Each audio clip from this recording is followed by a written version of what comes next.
ഏതൊരു സൃഷ്ടിയും സഫലമാകുന്നത് സ്നേഹത്തിൻ്റെ പാരമ്യത്തിലാണ്.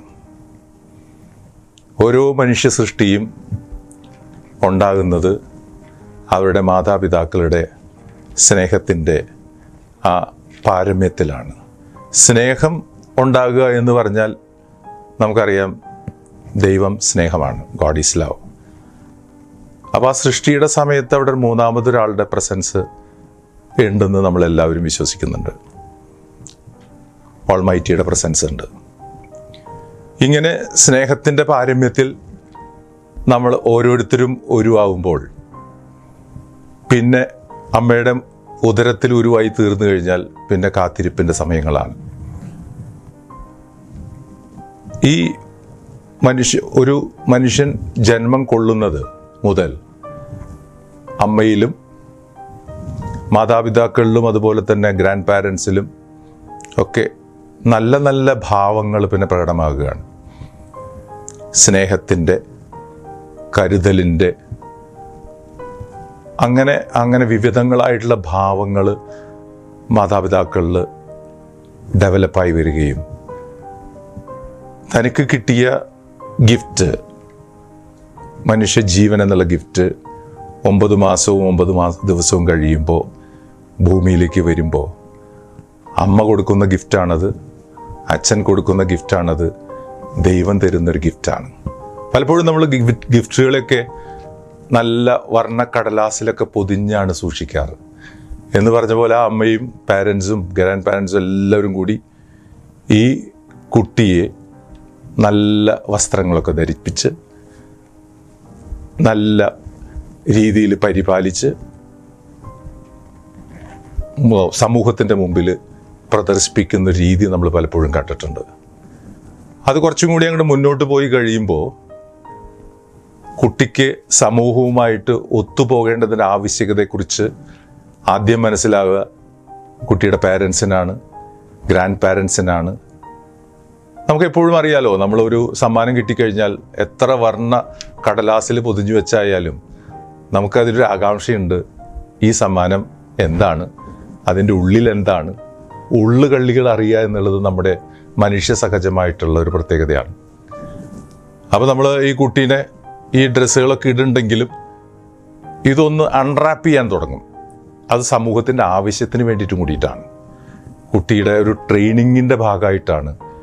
അത് അമ്മയുടെ അച്ഛൻ്റെ നിന്നും അതുപോലെ തന്നെ പാരൻസിൽ നിന്നും പിന്നെ കസിൻസിൽ നിന്നും വിട്ട് സമൂഹത്തിലേക്ക് ഇറങ്ങി സ്കൂളിലേക്കും കോളേജിലേക്കും ഒക്കെ അത് അങ്ങനെ പറന്ന് ആ സമ്മാനം വരുന്നത്. പിന്നെ ആ കുട്ടി ഒരു സമ്മാനമായിട്ട് മറ്റുള്ളവർക്ക് മാറുക എന്നുള്ളതാണ് ഇതിലേറ്റവും ശ്ലാഘനീയമായിട്ടുള്ള കാര്യം. അത് മാറണമെങ്കിൽ എനിക്ക് പലപ്പോഴും ഓർമ്മ വരാറുള്ളത്, നമ്മൾ ഈ ചെമ്മരിയാടൊക്കെ കണ്ടിട്ടുണ്ട്. ചെമ്മരിയാട് ഇങ്ങനെ ഫുൾ പൂടയൊക്കെ ആയിട്ട് നിൽക്കുമ്പോൾ അതിനെ കാണാനായിട്ട് എന്തൊരു ഗൗരവമാണ്, താടിയൊക്കെ വെച്ച് നിൽക്കുന്ന ഒരു മനുഷ്യൻ്റെ പോലെയുണ്ട്. പക്ഷേ നമ്മളൊരു ബ്ലേഡ് എടുത്ത് അത് അന്തസ്സായിട്ട് അത് കത്തിരിച്ച് അതിൻ്റെ പിന്നെ രോമങ്ങളൊക്കെ മാറ്റുമ്പോൾ അതൊരു കൊച്ചു കുട്ടി പോലെയാവും, ഒരു കൊച്ചു ആട്ടിൻകുട്ടി പോലെയാവും. എന്ന് പറഞ്ഞ പോലെയാണ് നമുക്ക് ചില അധികങ്ങളുണ്ട്, ചില കുറവുകളുണ്ട്. ഇതൊക്കെ നികത്തി വരുമ്പോഴാണ് നമ്മൾ ആ ഏറ്റവും മറ്റുള്ളവർക്ക് പ്രസൻറ്റ് ചെയ്യാൻ പറ്റുന്ന ഒരു സമ്മാനമായിട്ട് മാറുക. അതിന് നമുക്ക് ഈ കോളേജ് ജീവിതവും അധ്യാപകരുടെ നിർദ്ദേശങ്ങളും പാരൻസിൻ്റെ നിർദ്ദേശങ്ങളും പിന്നെ നമ്മൾ കോളേജുകളിൽ പങ്കെടുക്കുന്ന ആക്ടിവിറ്റീസും ഇതൊക്കെ നമ്മളെ ഒരു കൃത്യമായിട്ടൊരു സമ്മാനത്തിൻ്റെ രൂപത്തിലേക്ക് മാറ്റുന്ന കാര്യങ്ങളാണ്. മറ്റുള്ളവർക്കൊരു സമ്മാനമായിട്ട് പലപ്പോഴും നമ്മൾ മാറുകയാണ്. നേരത്തെ പറഞ്ഞ നമ്മുടെ ഈ ആടിൻ്റെ രോമം നമ്മൾ കത്തിരിച്ച് മാറ്റുന്നുണ്ടെങ്കിലും അത് മറ്റുള്ളവർക്ക് വാമാവാനാണ് പോകുന്നത്. അത് പലപ്പോഴും നമ്മളിലുള്ള ദോഷങ്ങളായാലും എന്ത് കാര്യമായാലും നല്ല കാര്യമായാലും ഒന്ന് നമ്മളെ ഷെയ്പ്പ് ചെയ്യുമ്പോൾ അത് സമൂഹത്തിന് നമ്മൾ തന്നെ ഒരു വാമാവുന്ന രീതി ഉണ്ടാവും.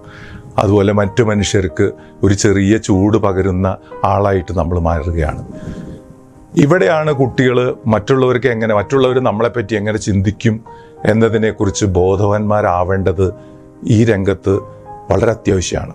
ആ കുട്ടികൾ പല സബ്ജക്റ്റും പഠിക്കുന്നുണ്ട്, മാത്സ് പഠിക്കുന്നുണ്ട്, ഫിസിക്സ് പഠിക്കുന്നുണ്ട്, കെമിസ്ട്രി പഠിക്കുന്നുണ്ട്. ആത്യന്തികമായിട്ട് നമ്മൾ നല്ലൊരു മനുഷ്യനാവുക എന്നുള്ളതാണ് ഇതിൻ്റെയൊക്കെ ആത്യന്തികമായിട്ടുള്ള ലക്ഷ്യം. നമുക്ക് നല്ല മാത്തമാറ്റീഷ്യൻ ആവണം, അതുപോലെ തന്നെ ഫിസിക്സിൻ്റെ ഉന്നതത്തിലുള്ള ആളാവണം, ശാസ്ത്രജ്ഞനാവണം, എല്ലാം നല്ലതാണ്. പക്ഷേ അതിൻ്റെ കൂട്ടത്തിൽ നമ്മൾ നേരത്തെ നമ്മുടെ അധികങ്ങളും കുറവുകളും ഒക്കെ ഒന്ന് ഷെയ്പ്പ് ചെയ്ത് വൃത്തിയായിട്ട് മറ്റുള്ളവർക്ക് പ്രസൻറ്റബിൾ ആയിട്ടുള്ള ഒരാളായിട്ട് മാറുമ്പോൾ നമുക്ക് ഏത് സമൂഹത്തിൻ്റെ ഇടയിലും ഈസി ആയിട്ട് മൂവ് ചെയ്യാനായിട്ട് പറ്റുന്നുണ്ടാവും. അങ്ങനെ അവരുടെ ആദരവ് നമുക്ക് തേടാനും നമ്മുടെ ആദരവ് അവർക്ക് നൽകാനും കഴിയുമ്പോഴാണ് നമ്മൾ സമൂഹത്തിന് ഒരു നല്ല സമ്മാനമായിട്ട് മാറുക. കുട്ടികളെ, നിങ്ങൾ ഈ പഠിക്കുന്ന കാലം നിങ്ങളുടെ ഏറ്റവും സുവർണ കാലഘട്ടമാണ്. കാരണം ഉത്തരവാദിത്വങ്ങൾ പൂർണ്ണമായിട്ടും നിങ്ങളെ പാരൻസോ അല്ലെങ്കിൽ സമൂഹം ഏൽപ്പിച്ചിട്ടില്ല. ഏൽപ്പിക്കാൻ വേണ്ടിയുള്ളൊരു ട്രെയിനിങ്ങിൻ്റെ കാലഘട്ടമായിട്ടാണ് ഇവിടെ നമ്മൾ കോളേജിലൊക്കെ ആയിരിക്കുക. അത് വളരെ ഫ്രൂട്ട്ഫുള്ളായിട്ട് ഉപയോഗിച്ച് ഏറ്റവും നന്നായിട്ട് നല്ല മറ്റുള്ളവർക്ക് പ്രസൻറ്റബിളായിട്ടുള്ളൊരു സമ്മാനമായിട്ട് ഏതിൻ്റെ ഉള്ളിൽ കൂടി കടന്നു ചെന്ന് എല്ലാവരോടും സ്നേഹത്തിലും സമാധാനത്തിലും സന്തോഷത്തിലും അതുപോലെ തന്നെ അവരെയൊക്കെ നല്ല രീതിയിൽ കരുതാനും മറ്റുള്ളവർക്ക് ഒരു പ്രത്യേക കരുതൽ കൊടുക്കാനും തിരിച്ചാ കരുതൽ തിരിച്ച് സ്വീകരിക്കാനും ലഭിക്കുമ്പോൾ ഉണ്ടാകുന്നൊരു സന്തോഷം ജീവിതത്തിൽ ആർക്കും പറഞ്ഞറിയിക്കാവുന്നതാണ്. ഇത്രയും പറഞ്ഞുകൊണ്ട് നിങ്ങൾ ഭാവിയിൽ നല്ലൊരു സമ്മാനമായിട്ട് മറ്റുള്ളവർക്ക് മാറാൻ നിങ്ങൾക്ക് സാധിക്കട്ടെ. ആത്മാർത്ഥമായിട്ട് ആഗ്രഹിക്കുന്നു, പ്രാർത്ഥിക്കുന്നു. Thank you very much.